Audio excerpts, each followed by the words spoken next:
Thank you, Sandeep. A very good evening to all of you, ladies and gentlemen.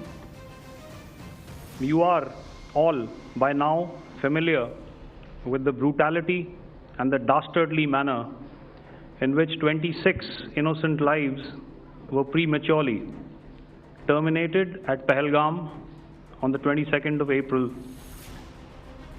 When you combine those horrific scenes and the pain of the families that the nation witnessed with numerous other recent terrorist strikes on our armed forces and defenseless civilians, we knew that the time had arrived to make yet another compelling statement of our resolve as a nation. Operation Sindoor was conceptualized with a clear military aim to punish the perpetrators and planners of terror and to destroy their terror infrastructure. What I do not state here, of course, is the often stated determination of India and its intolerance to terror. It set into motion a very diligent and microscopic scarring of the terror landscape across the borders and the identification of terror camps and training sites. The locations that emerged were numerous, but as we deliberated more, we realized that some of these terror hubs were now bereft of any presence and had preemptively been vacated, fearing retribution from us. There was also a term of reference and our own binding, self-imposed restriction to target only terrorists and thus prevent collateral damage. There were 9 camps that you are now all familiar with, which were confirmed by our various intelligence agencies to be inhabited. Some of these were in POJK, while there were others that were located in the Punjab province in Pakistan.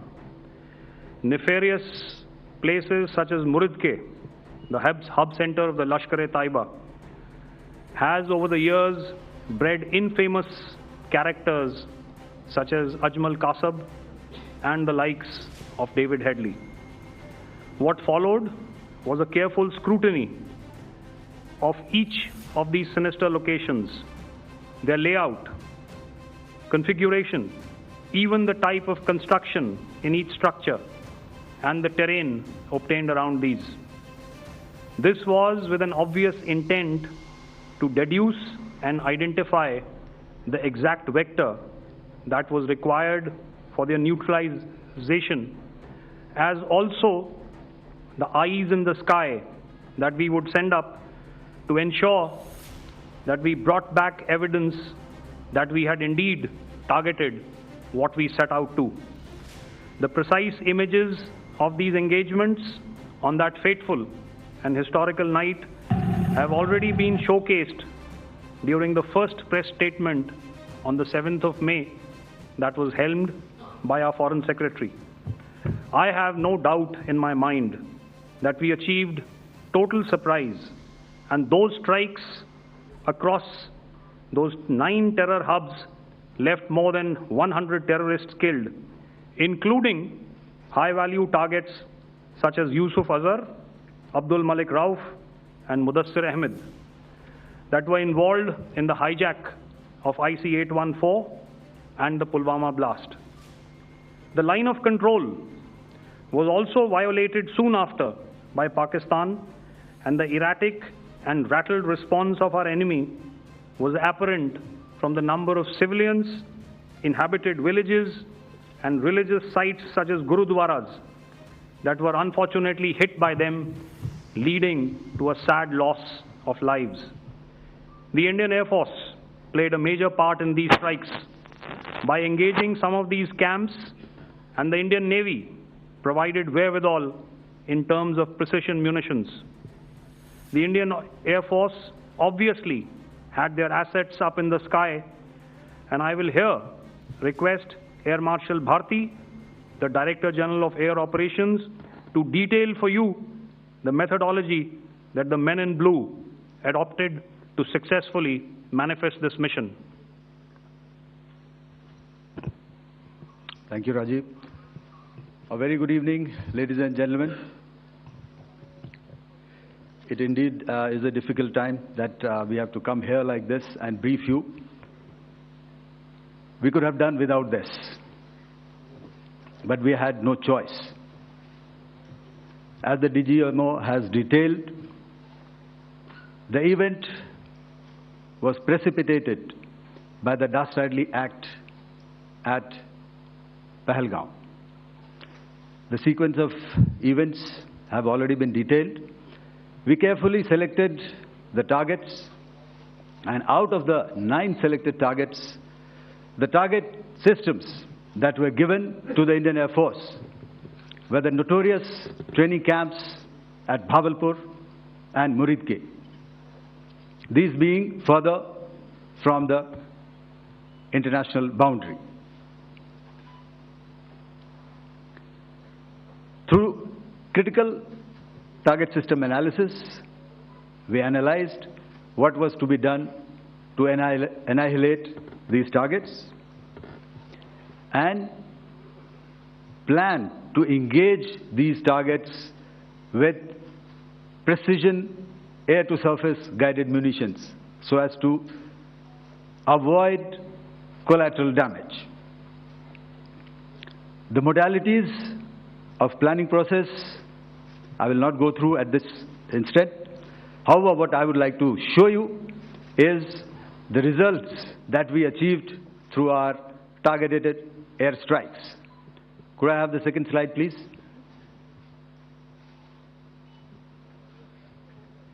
Yeah, change, please.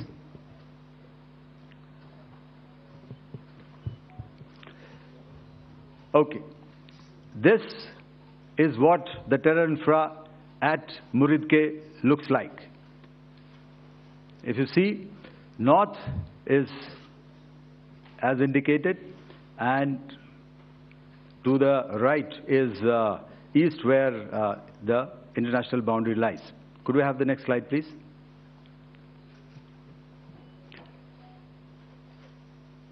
Orientating. Oh, just go back to one slide. Okay. Please have a look at this red building, the series of buildings out here, and this empty ground. Next. If you relate, the empty ground is here, and you see this is the first weapon that is impacting. This is the impact point number 1 on Muridke training camp with our precision guided weapons on early morning 7th. Next, please.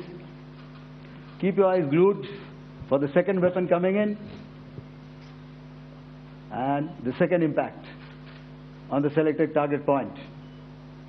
Next slide, please.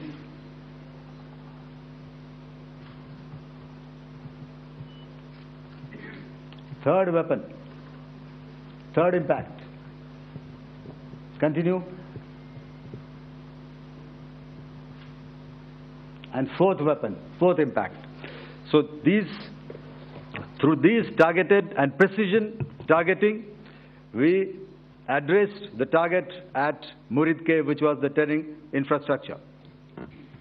Can you hear me? All right. Okay, I'll come closer to the mic. Now we go to the next target, which is the Bhavalpur training camp. Next slide, please. Okay, just wait. So the effect, if you see, the impact point, if I can point out, this is the impact point. The ammunition has gone through the roof and it has created a blast inside, the photographs of which you would have, all of you would have seen. And the red building, after that, there was this double-story building. It has been completely decimated by our precision targeting. Next, please. the target system which was in the north, a series of buildings. I'll show you how it looked. Next. Completely destroyed by our precision targeting. Next. Now coming to Bhavalpur, this is the target complex that we are dealing with, a fairly large target complex. So we had to carefully choose the points that we needed to address, which were high value and which would meet our stated objectives of eliminating the terrorists. I would like to draw your attention to this red canopy, and in relation to that, I would cover the targets. One target system is a series of buildings here, other one here, and other one out here. Next slide, please. This is how it looked before, and this is how the building looked after the impact of the weapon. And orientation in relation to this red canopy, you can see here. Next, please. Before, next, and after. The roofs have completely collapsed. Next. This is the target system. Next. Precision targeting, and we have achieved our objectives here. Next. All right. So that was what we did on the 7th. Our objective was to address these two terrorist camps, and that we did with precision.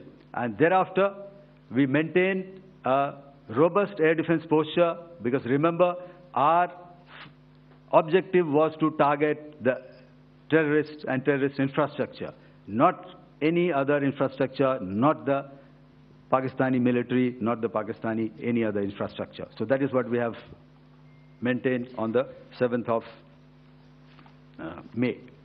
However, what we saw in the evening of 7th of May, we were saturated with a raid of Pakistani unmanned aerial vehicles and small drones. And these came in waves in our civilian areas, over our military installations, and all of them were successfully intercepted. Few of them did manage to land. However, there was not much damage that they did. And we have our robust counter-US hard kill and soft kill systems which did the job. However, the difference here was that we had targeted the terrorists. The adversary now has targeted our civilians and the military infrastructure. So it had to be responded to.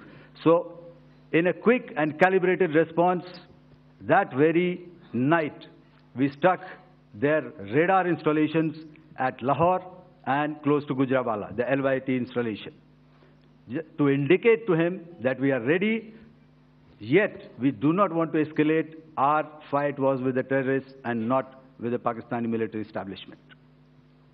Thank you. Thank you, Air Marshal Bharti. So, ladies and gentlemen, he's outlined operations not only on the night of 6th and 7th of May, when Operation Sindoor commenced, but also on the subsequent night. Being well aware and familiar with the congenital and impulsive nature of our adversary, and even though we did attempt to reach out and communicate our compulsions to strike at the heart of terror to my counterpart in the immediate wake of Operation Sindoor, the request was brusquely turned down,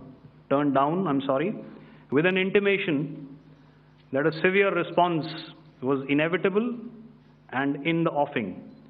We were, of course, prepared. Operations on the 7th and the 8th, Air Marshal Bharti spoken about. On the night of 8th and 9th of May, they flew drones and aircrafts into our airspace all across the borders and made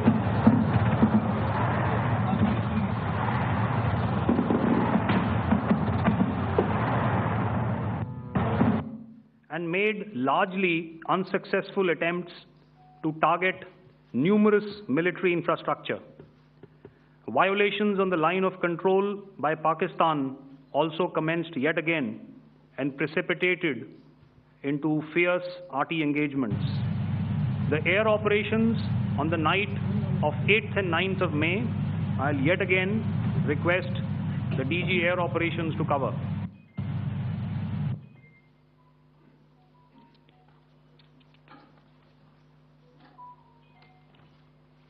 So I just covered what happened on the night of 7th and 8th. What we found that on the night of 8th and 9th, starting as early as 22:30 hours, our cities had a mass raid of drones, unmanned aerial vehicles, UCAVs, starting right from Srinagar, going down right up to Nalia. It was a mass raid in waves, and it was relentless. However, we were prepared, and our air defense preparedness ensured that there is no damage on ground or to any of the intended targets that the enemy might have planned for. The difference between 7th night and 8th night was that on 7th night, he sent in his Jihad class of UAVs. However, these UAVs can go some distance, they are armed. However, on the 8th, less numbers of armed UCAVs were there or UAVs were there, and more numbers of quadcopters, maybe for surveillance or just for harassment of civilians. This continued till midnight.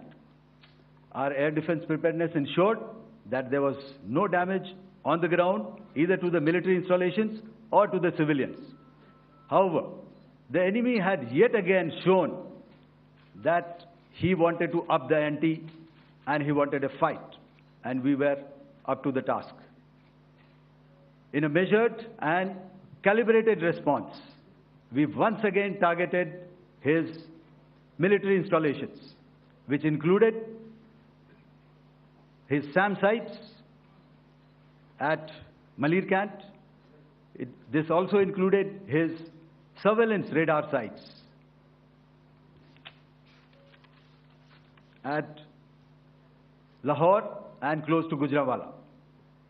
These were suitably addressed, and thereafter his drone attacks continued even till morning, which we countered, and during the daytime there was some respite. Here I would like to bring out another aspect. What we found was that while the drone attacks were being launched from somewhere close to Lahore, enemy had allowed his civilian aircraft to also continue to fly out of Lahore. Not only his own aircraft, but international passenger aircraft, which is quite insensitive, and we had to exercise extreme caution, even at the cost of some tactical disadvantage, to ensure that there is no damage to any of the civilian aircraft. And this was also brought out in our press briefing during the day. So I will now hand over to my colleague to cover the events of 9th onwards. On land, we also undertook certain measures such as deployment of air defense and electronic warfare assets to establish an integrated grid with the Indian Air Force, and I have seen and heard some of you wax eloquent about the benefits of such an architecture when it comes to negating and combating air intrusions. We also carried out deployment to include movement of our forces in the land, sea, and air domains. The night of the 9th and the 10th of May saw similar intrusions by drones and aircrafts, and this time there was a concerted effort to target airfields and some very, very important logistic installations, albeit yet again unsuccessful and denied gallantly and efficiently, I must say, by the integrated Indian Air Force and Indian Army Air Defense.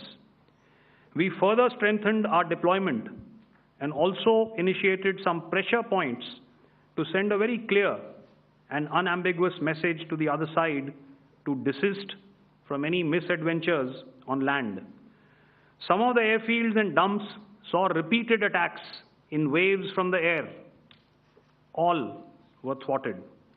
The Pakistan Army has reported to have lost approximately 35 to 40 personnel in artillery and small arms firing on the line of control between the 7th and the 10th of May. What the other side had probably also not reckoned with was the speedy and precise turnaround and hit back by the Indian Air Force. And I will yet again ask Air Marshal Bharti to speak about these significant and game-changing strikes. I will thereafter request Vice Admiral Pramod, my colleague and Director General of Naval Operations, to tell us about some very telling naval maneuvers in the Arabian Sea that exerted pressure on the night of 9th and 10th of May. Over to you, sir. Thank you. Commencing about 2000 hours, that is 8 p.m. local time, on 8th of May, several Pakistani unmanned aerial systems, drones, combat vehicles attacked multiple IF bases. These included Jammu, Udhampur, Pathankot, Amritsar, Bhatinda, Nal, Dalhousie, Thois, Jaisalmer, Uttarlai, Falodi, Nalia. These were almost simultaneous and they came in waves.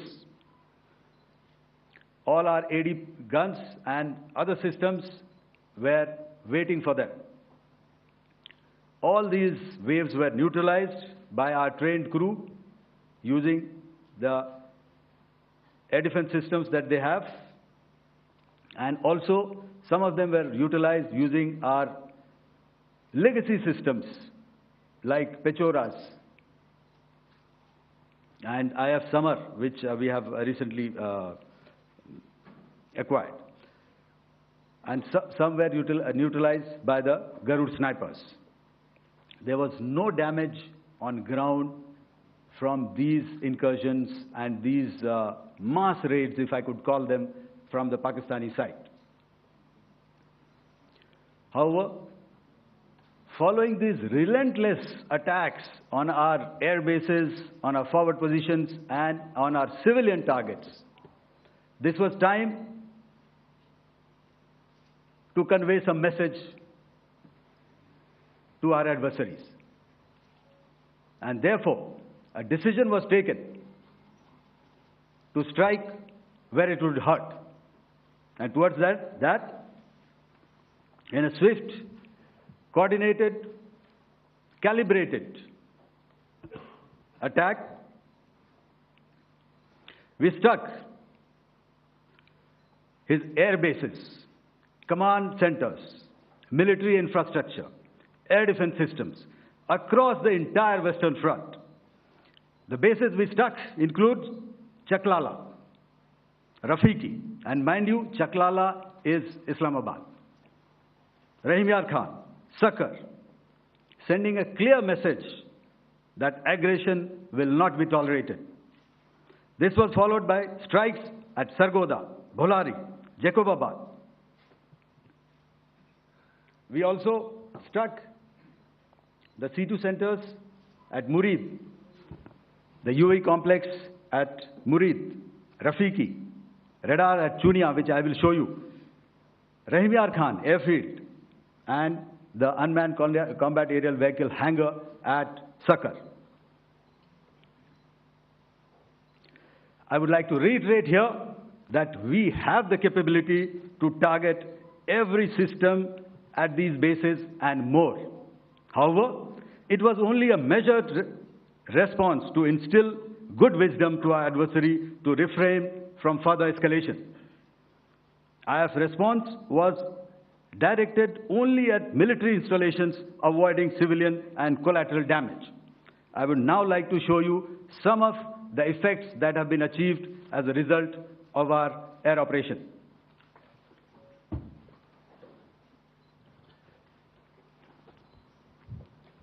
Here is the Pasrur air defense system, if you could see. Zoomed up view, this is the radar mounted on a high tower. And after the strike,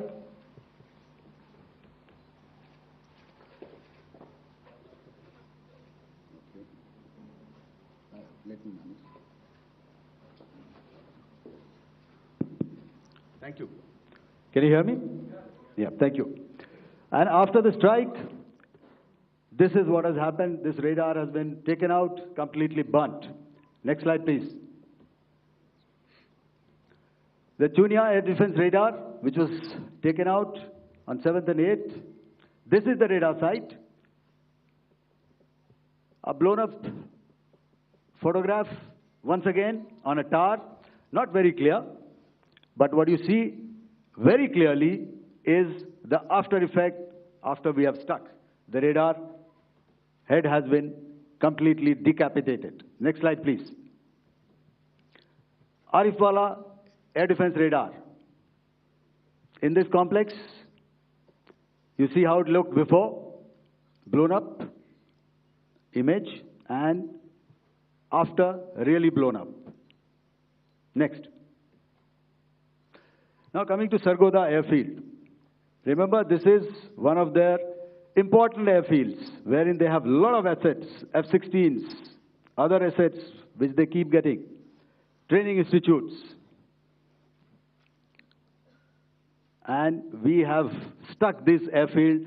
It is not, if you zoom in here, then one impact point here on the runway and second impact point of our weapon, precision weapon on the runway. And if you see this blown up, repairing going on. Same here. Next. Raimiar Khan. This is the area we have struck. A deep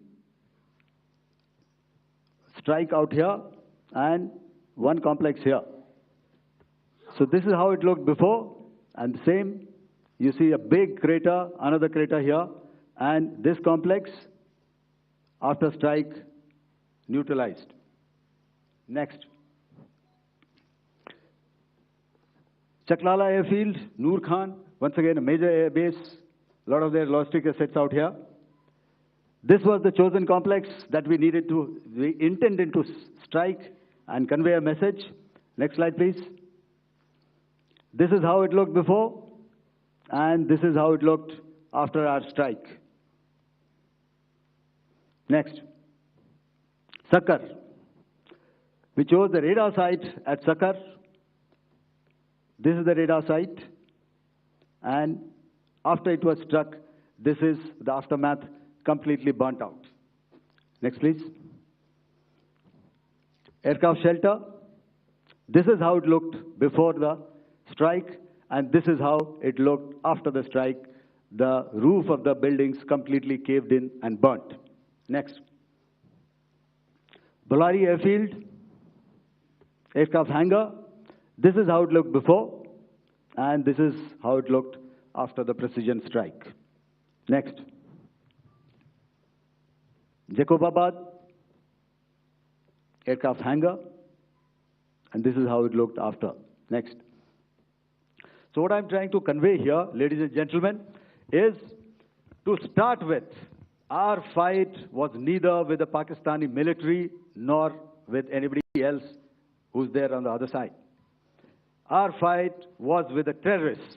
We neutralized the terrorists that we selected to be neutralized, and thereafter, we only maintained the air defense posture. However, we were relentlessly pounded by waves after waves, night after night, by his UCAVs, by his drones, and by his other unmanned aerial systems. And that left us with no choice but to retaliate, and yet our retaliation was calibrated, it was graduated, and it was proportionate. Thank you.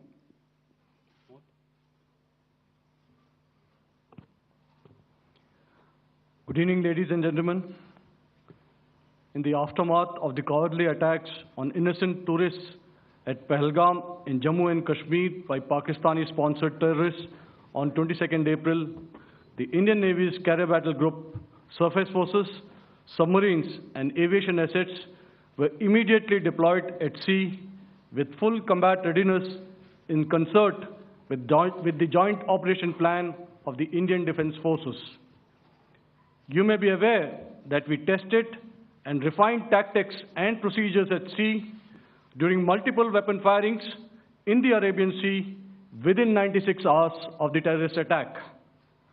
The aim was to revalidate our crew, armament, equipment, and platform readiness to deliver various ordnance on selected targets precisely.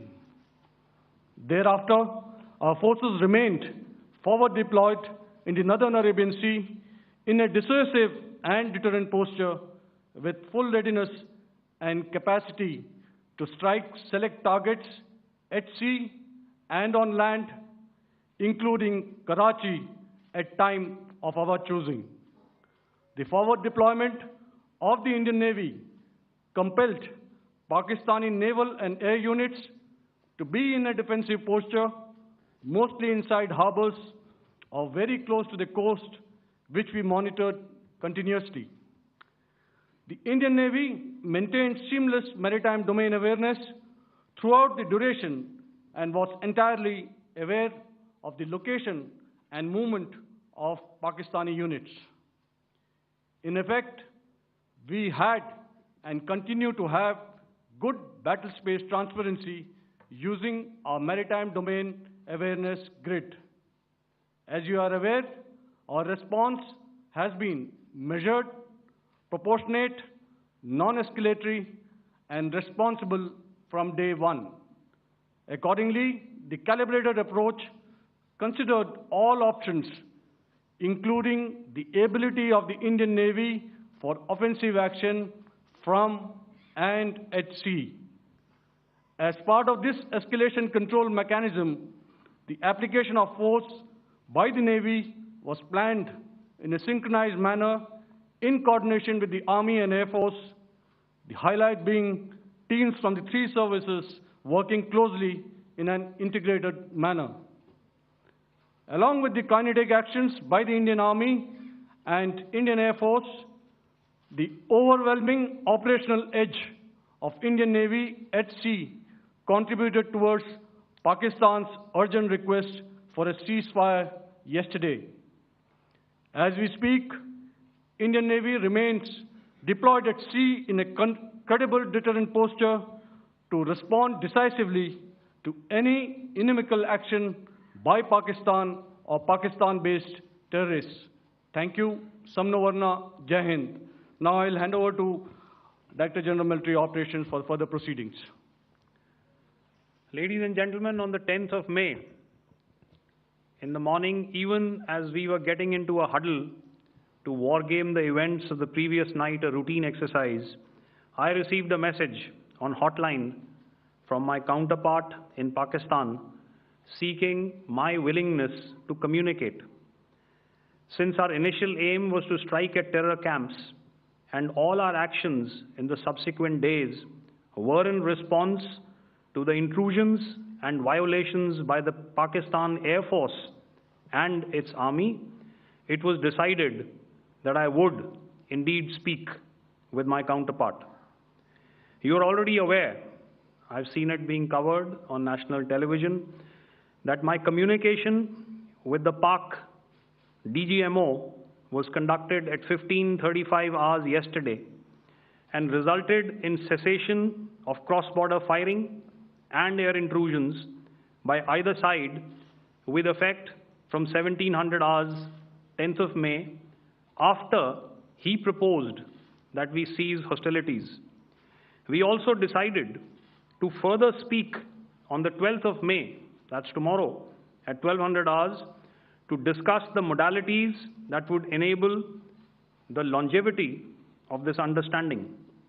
However, disappointingly, and must I add,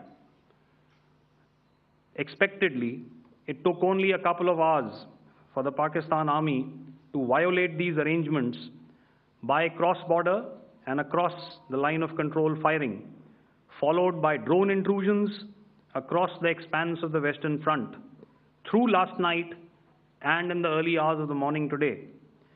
These violations were responded to robustly and dealt with as they must be. We have earlier today sent another hotline message to my counterpart highlighting these violations of the understanding between the DGMOs on the 10th of May and our firm and clear intent to respond to these fiercely and punitively, if repeated tonight, subsequently, or later. In this regard, I must inform all of you that the Chief of Army Staff has earlier today conducted a security review and has granted full authority to our Army commanders for counter-actions in the kinetic domain in case of any violation by Pakistan. In the end, I pay my solemn homage to my 5 fallen colleagues and brothers from the armed forces and civilians who have tragically lost their lives in Operation Sindoor. Our hearts go out to the bereaved families, and we express our solidarity to them in this lifetime and beyond, at this grave juncture in their lives. Their sacrifices shall always be remembered and spoken of in glowing terms by a grateful nation. We have thus far, ladies and gentlemen, exercised, and my colleague Pramod highlighted this, immense restraint, and our actions have been focused, measured, and non-escalatory. However, any threat to the sovereignty, territorial integrity, and safety of our citizens will be met with decisive force. Jai Hind. Okay, ladies and gentlemen, we are now open for questions. All right, now, since I would not know all of you, I would expect you to please raise the placard or your hand, and once I indicate, I expect you to please give out your name and the media group that you belong to. Keep your questions short so that we can take as many questions as possible.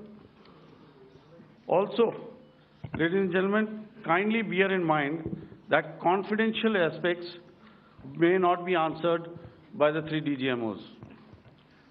Right. I've got a lot of hands there. Let me start from the left. Left foot always in front when we start marching.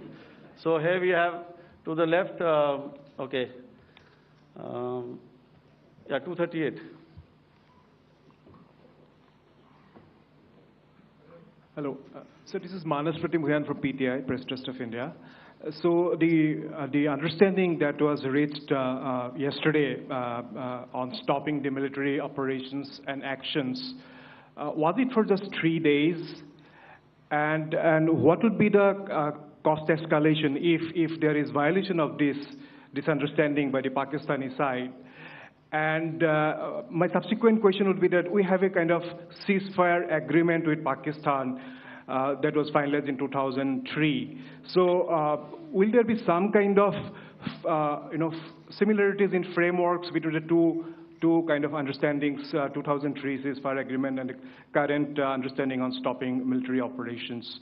And again, what are the costs that will be incurring on Pakistan if Pakistan again resorts to this kind of terrorist activities, because we have made it very clear that the cost will be very high. So I would like to have your thoughts on it.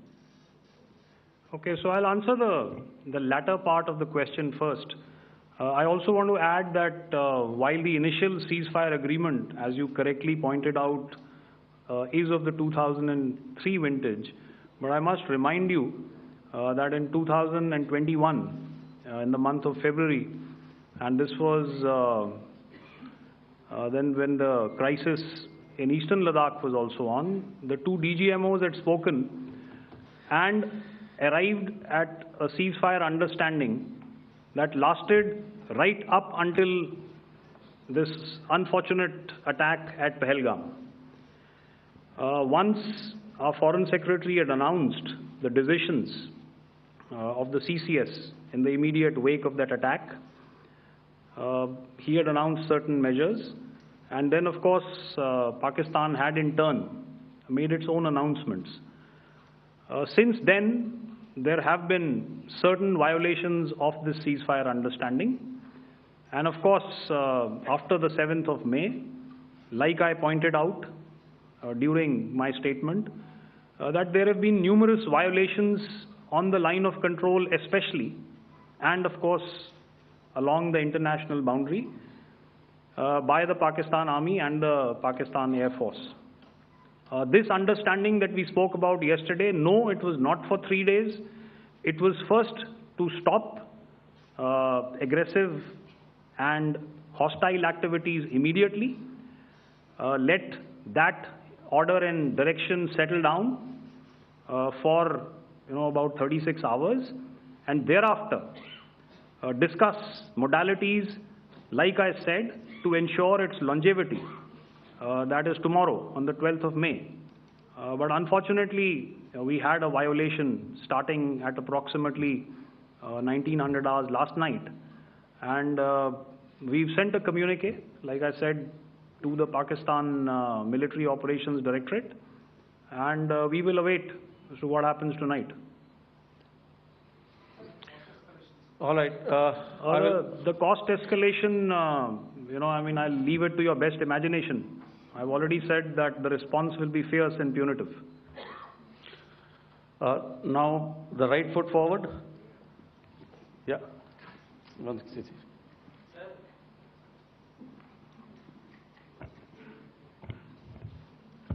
Sir, I am Ajit Dubey from ANI, sir.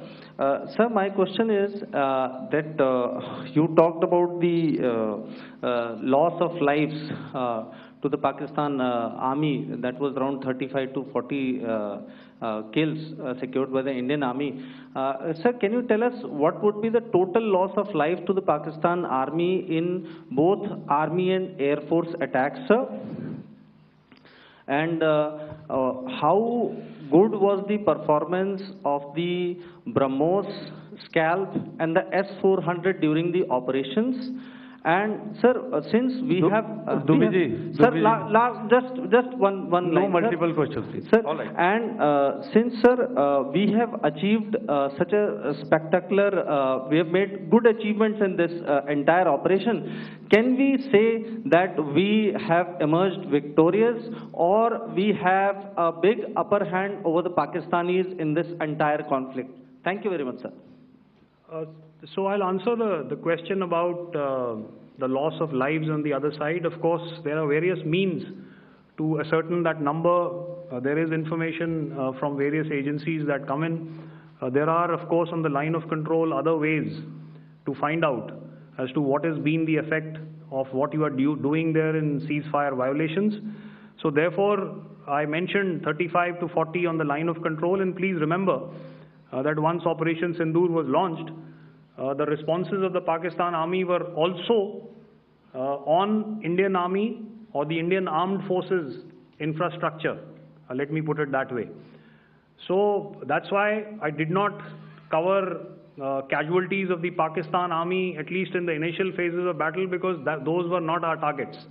Our targets were terror-oriented, and of course later, once they launched air intrusions and air operations on our infrastructure, we've used heavier weapons, and of course there would have been casualties, but those are still being assessed.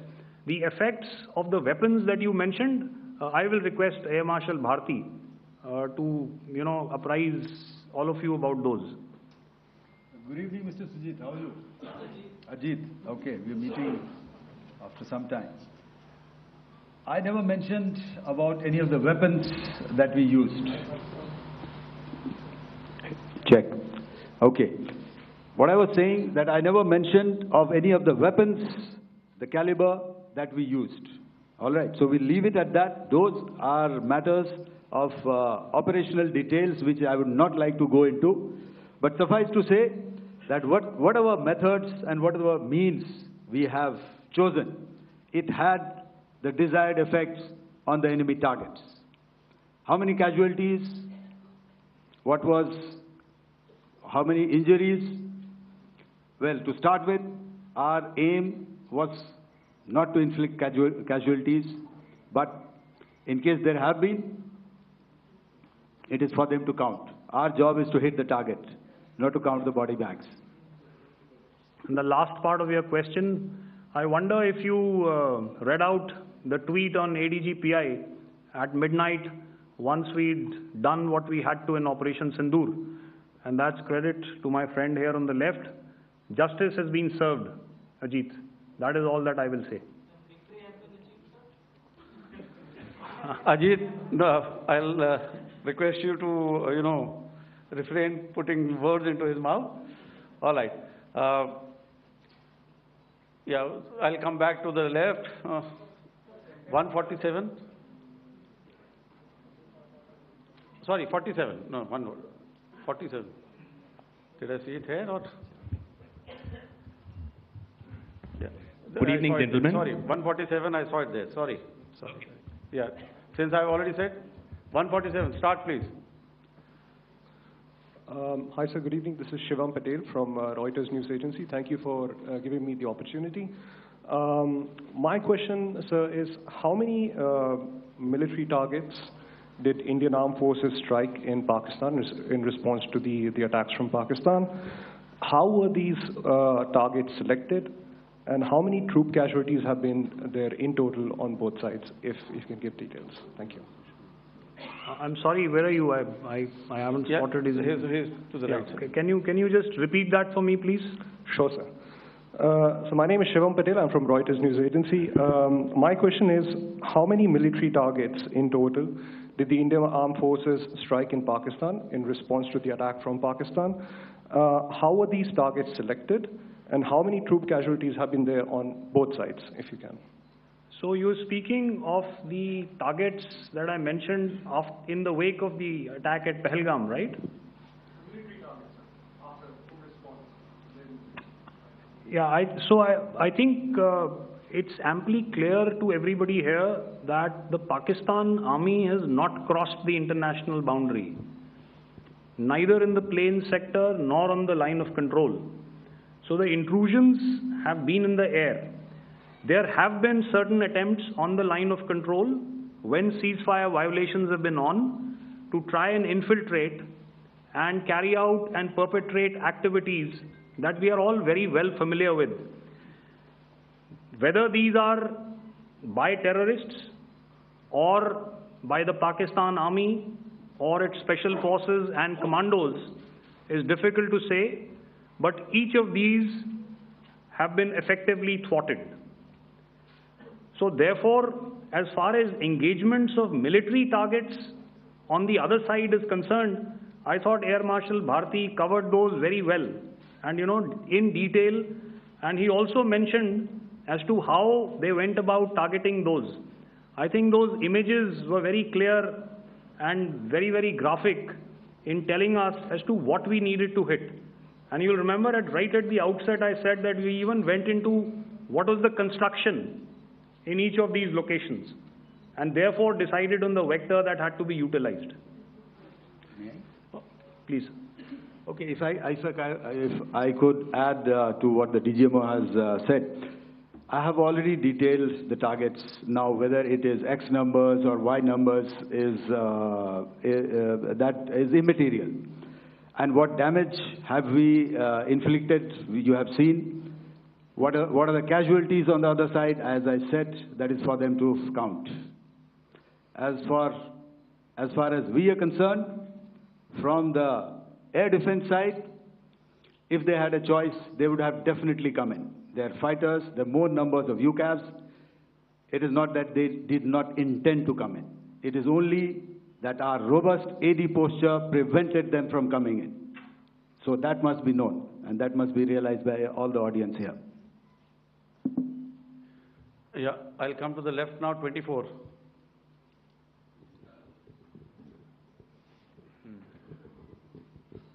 Good evening, sir. This is Anvesh Rath from Z. Sir, I wanted to know on the first briefing, which was done by FS and two representatives from Air Force and Army, you showed a list where there was 21 places in that list. You have stuck 9. Are more operations going to be held? Is Operation Sindoor still on? And the second question, thank you, sir. Thank you so much. And also, I want to congratulate all three of you for a fantastic operation that you guys have done. Thank you so much. Thank you so much for that one question. Yeah. Sir, the question. Unfortunately, Rath, is that your name? I'm sorry. You know, as far as operational details are concerned, I am not in a position to share those right now. But I think I'll take a cue from Pramod. You know, he said towards the end that the Indian Navy is still in a posture that is deterrent. And I have already made it very clear towards the end of what I said that it's only a couple of hours ago that the Chief of Army Staff has carried out a security review and he's authorized our Army commanders to deal with violations of any kind from across the borders in a manner that they deem fit. So again, to reiterate, the response will be fierce and it will be punitive.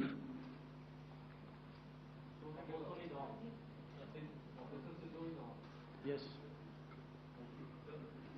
163. I'll go back this side now. Yeah, 255. She said middle wale kya karenge, so 255. Oh, sorry.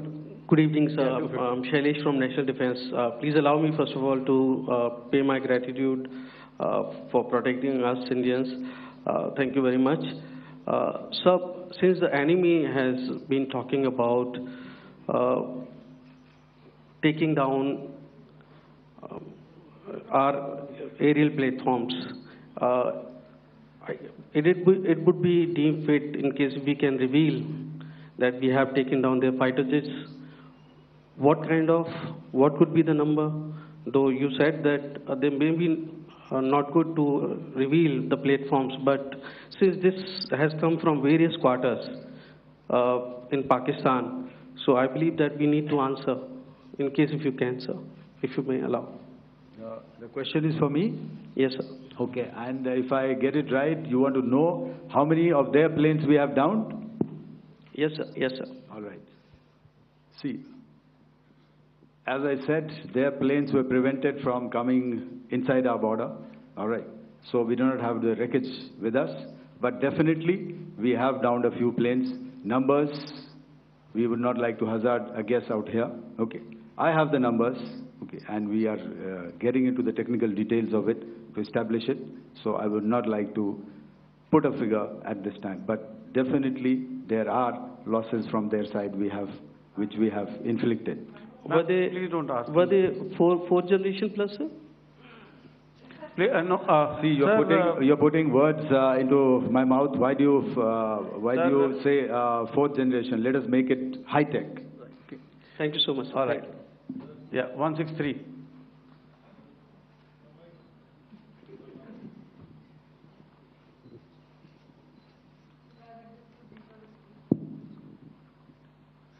Sir मैं मंजीत नेगी हूँ आज तक से। मेरा सवाल ये है कि इस पूरे ऑपरेशन में जो आतंकी ठिकानों को निशाना बनाया गया, क्या नंबर्स कुछ बता सकते हैं कितने आतंकी मारे गए? कुछ नाम सरकार मतलब कुछ नाम मीडिया में आए भी हैं जो बड़े उसके मास्टरमाइंड थे। और एक सवाल जो आज एयरफोर्स ने भी ट्वीट किया कि ऑपरेशन सिंदूर अभी जारी है और सरकार की तरफ से भी कहा गया। और पिछली बार जब विदेश मंत्रालय की प्रेस कॉन्फ्रेंस पहली हुई थी उसमें वो लिस्ट दिखाई गई थी कि 21 टेरर कैंप आइडेंटिफाई किए गए हैं। तो क्या जो बाकी बचे हुए टेरर कैंप उन पर भी कार्रवाई होगी? और एक नंबर अगर आप बता पाएं कितने टेररिस्ट मारे गए? Sir before you answer sir before you Manjeet ji, 3 questions. The third one has just been asked here before. So 21 this thing. So I'll request the first to be answered so that we have more number of people who can ask. Manjeet, जब मैंने statement दिया तो मैंने शुरू में ही कहा कि जैसे ही ऑपरेशन सिंदूर कॉन्सेप्चुअलाइज हुआ तो हमारा जो पीछे की कार्रवाई होती है, स्पेड वर्क और टारगेट्स को आइडेंटिफाई और एनालाइज करने की कार्रवाई शुरू हो गई थी। मैंने जब स्टेटमेंट दिया तो मैंने बताया कि बहुत सारे थे, हमने 21 दिखाए होंगे और भी हैं, लेकिन वो लिस्ट फिल्टर करते करते 21 तक पहुंची। अब क्या आगे एंगेज किए जाएंगे? अगर ज़रूरत पड़ेगी तो ज़रूर एंगेज किए जाएंगे, लेकिन मैंने बताया कि इस समय जो इंट एजेंसीज ने हमें बताया कि फलाने कैंप में प्रेजेंस है, हमने उनको एंगेज किया। कुछ नाम मैंने लिए, कुछ नाम अभी पुख्ता किए जा रहे हैं। मैंने आपको बताया कि जो इंट एजेंसीज ने अभी तक असेसमेंट किया है उसमें उन्होंने कहा है कि तकरीबन 100 से ज़्यादा मारे गए हैं। और एक आज आपने तस्वीर भी देखी कि काफ़ी प्रोमिनेंट जो फ्यूनरल था, काफ़ी प्रोमिनेंट एक जो हस्ती हैं वो ऑर्गेनाइज कर रहे थे, और उस फ्यूनरल में और कौन कौन लोग अटेंड कर रहे थे वो तो आपने देखा ही। तो आप लोग सब समझदार हैं और मुझे ये कहने की ज़रूरत नहीं है कि इन लोगों को कहाँ से सपोर्ट मिल रहा है। अगर नहीं मिल रहा होता तो ऑपरेशन सिंदूर नहीं होता, तो उसी की वजह से है ये ऑपरेशन। तो मेरे ख्याल से मैंने आपके सारे सवालों का जवाब दे दिया। Ma'am, sir, next is from 17। Sir, मेरा नाम अंजुन निर्वाण है, TV9 भारतवर्ष से। सर, मेरा सवाल ये है कि ऑपरेशन सिंदूर में हमारी जो इंडियन नेवी है उसके बारे में सर थोड़ा सा बताएं कि किस तरह की उसकी भूमिका रही, क्योंकि हमने इस दौरान सर देखा कि बहुत सारी स्पेकुलेशन भी रही और ये बोला गया कि कराची तक हमारी नेवी ने ऑपरेशन किया है। तो सर इस पर थोड़ी सी क्लैरिटी चाहिए। और सर हमने कौन कौन से फाइटर एयरक्राफ्ट डाउन किए हैं, अगर उसका भी थोड़ा सा क्लैरिटी मिल जाए तो अच्छा रहेगा। तो मैं आपका पहले सवाल का जवाब दूंगा। I will make few sentences and leave it for your imagination. First of all, as I mentioned, we have quantitative and qualitative edge to deliver a massive blow to our adversary, and we completely dominate in the maritime front. Indian Navy's action is part of the escalation ladder mechanism which we have worked out amongst 3 services. This time, if Pakistan dare take any action, and Pakistan knows it, what we are going to do. That's all. Okay. आपके सवाल का जवाब मैं पहले दे चुका हूं।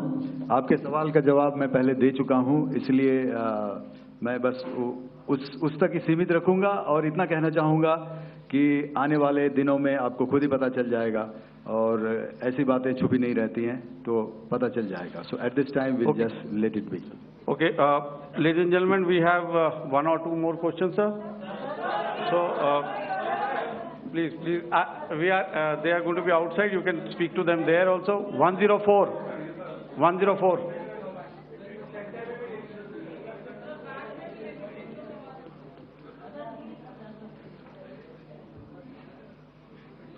I think. Yeah, ask, sir. Sir, Dinakar with the Hindu newspaper. Are you surprised that you got this question? No, sir. I'm waiting for the look. Sir, can you give a number of assets we lost, because there's been a lot of speculation going on, international media writing a lot of things about our platforms, including Rafale. I mean, Pakistan claiming that Rafale has been downed, etc. Can you put that question to rest and clarify on that? I guess that question is for me. All right, I'm happy that you've asked this question. You know, we are in a combat scenario, and losses are a part of combat. The question that you must ask us, okay, and indeed that we must ask ourselves, you inclusive, is have we achieved our objectives? Have we achieved our objective of decimating that terrorist camp? And the answer is a thumping yes. And the results are for the whole world to see. As for the details, what could have been, how many numbers, which platform did we lose? You know, at this time, I would not like to comment on that because we are still in a combat situation. And if I comment on anything, it will only be advantage adversary. So we don't want to give him any advantage at this stage. All I can say is that we have achieved our objectives that we selected, and all our pilots are back home. Thank you. Okay, hold, please don't, please be civil here. So we'll have 220 now. Hello sir, this is Anita Chaudhary sir from Swadesh newspaper. मेरा सवाल है, क्योंकि ये हमारे जो पहले जो action रहा वो आतंकवाद के खिलाफ रहा, तो आतंकवाद में अजहर मसूद की तरफ से एक बयान जारी किया गया था जिसमें उन्होंने कहा कि हम इसका बदला लेंगे और जाज जाज रुलाएंगे। तो क्या अगला, अगर खुदा न खास्ता अगला टेरर अटैक किसी भी तरह का होता है, तो क्या उसे एक्ट ऑफ वॉर में हमारी तरफ से लिया जाएगा और उसका क्या माकूल जवाब दिया जा सकता है? मेरा इसमें सिर्फ एक ही जवाब है आपके लिए कि हमने अपनी कार्रवाई करी। हमने उसके बाद मैंने अपने स्टेटमेंट में भी बताया कि ये कम्युनिकेट करने की कोशिश करी कि हमने इस तरीके से ये जो स्ट्राइक्स हैं वो क्यों की। लेकिन जो हमारा एडवर्सरी है उसने जैसे मुनासिब समझा वो कार्रवाई करी। तो आपने देखा कि ये जो एक्टिविटीज़ चल रही हैं 3-4 दिन से, ये कोई वॉर से कम नहीं है। नॉर्मल सर्कमस्टांसेस में एक दूसरे देश की एयर फोर्सेस हवा में नहीं उड़ती हैं और एक दूसरे के ऊपर स्ट्राइक्स नहीं करती हैं। हर रात इंट्रूजन्स नहीं होते हैं। लाइन ऑफ कंट्रोल पर सीज फायर वायोलेशंस, आपके एक साथी ने सवाल पूछा था शुरू में, एक सीज फायर अंडरस्टैंडिंग था, वो भी जा चुका है। उस सीज फायर अंडरस्टैंडिंग के जाते जो फायरिंग हो रही है लाइन ऑफ कंट्रोल में, उसमें घुसपैठ की कोशिश हो रही है। आमतौर पर ये घुसपैठ लाइन ऑफ कंट्रोल में टेररिस्ट करते हैं, लेकिन हमें इंफॉर्मेशन है कि हो सकता है ये पाकिस्तान आर्मी की टोलियां भी हों जो हमारे पोस्ट के ऊपर खामी पहुंचाने की कोशिश कर रही हैं। तो ये सारी एक्टिविटीज़ तो वॉर में शामिल हैं। तो ये कहना मुश्किल है कि आगे क्या होगा, वो स्पेक्यूलेटिव जोन में आ जाता है और मैं स्पेक्यूलेट नहीं करना चाहता हूँ। हर एक सिचुएशन अलग होती है और उससे एक तरीके से डील किया जाता है। सर मैं एक सवाल इसका मैं जवाब देना चाहता हूँ, 1 मिनट। जो मिलिट्री होता है, our main job is to prevent war and maintain peace and stability. So it is not that our response is a graded response. That means अगर किसी ने किया तो उसको graded उसमें किया, जैसे terrorist action हुआ तो what we did is the terrorist action and we destroyed all the terrorist camps. उसके बाद आपने देखा कि उनने थोड़ा सा कोशिश किया तो हमारे एयरफोर्स एंड आर्मी ने क्या किया, तो मिलिट्री टारगेट्स हैं उनके ऊपर थोड़ा। So our aim is to maintain peace and tell our adversary that you do this and the response will be bloody. Okay, now as per the, please, we'll have 166 and 25, and after that no more, please. Sir, this side. Ladies and gentlemen, please maintain, I request you to please be quiet. Jal Ghai? No. This side, sir. We have only 2 questions left, 166. Yeah, please ask. Sir, I'm Rahul Singh from Hindustan Times, sir. So you were totally on top of the game in the kind of losses you've inflicted on the enemy. I mean, we saw the slides and everything. So it kind of comes across that you were batting it 99 and you decided to declare your innings. What are your thoughts on that, sir? And Do you think, are you weighing the option of the Pakistan army using this time, buying this time of the so-called ceasefire or the understanding, and you talked about how they could not be trusted. So buying time to kind of build up their war reserves, getting stuff from their friends, like Turkey or China, are we considering that possibility, sir? Look, see, the call came from the Pakistani side to speak about cessation of hostilities.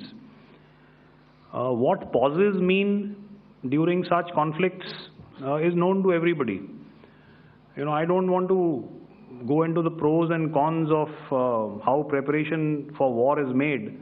You know, that is a process in itself. But I think my senior colleague here, the DG Air Operations, spoke, or he alluded at least, you know, to what this operation was precisely and specifically meant for. And I think that's something that we achieved, you know, right at the outset. Had we had the option not to go further, we probably wouldn't have. But we've been compelled to be in this situation. And as you've seen, the armed forces of India, and you know, you've got the 3 Director Generals sitting here, we are always prepared to face any eventuality. And like I said, that's for the sovereignty, the territorial integrity, and the safety of our citizens. So whatever has to be done will be done. You know, I'm not so concerned about what Pakistan will do in this time. I'm only concerned about what we will do. We have a roadmap and a plan, and we will follow it diligently, and we will follow it to the T. You know, that's the contention that I want to make here today.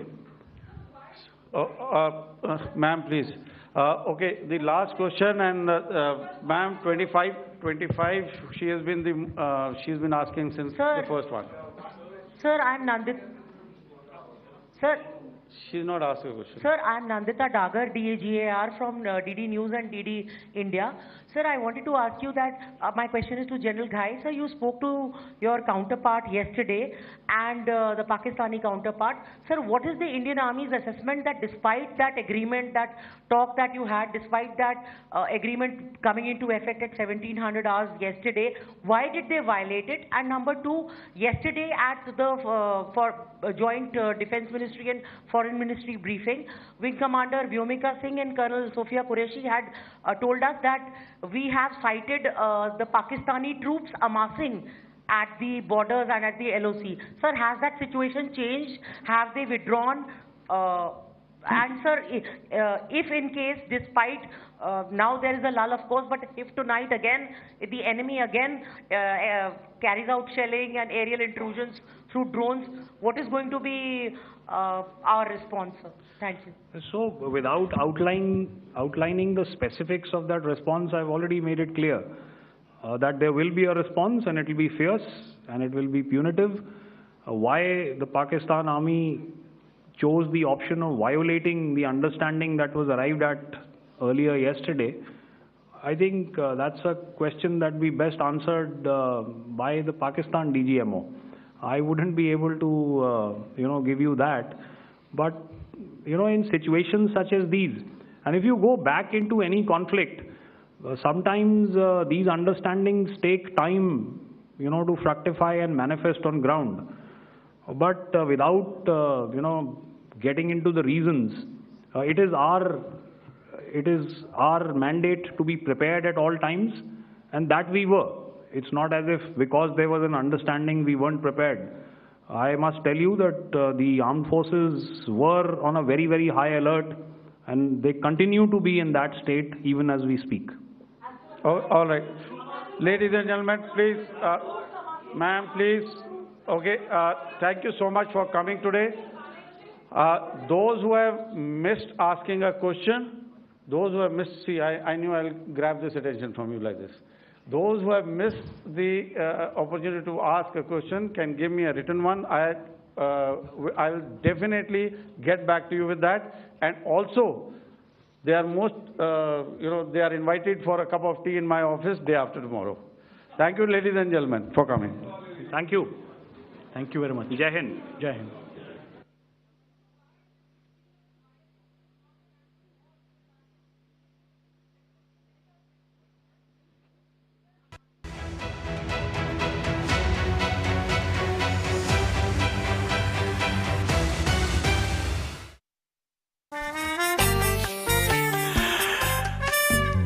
इतना awesome खाना बनाया है,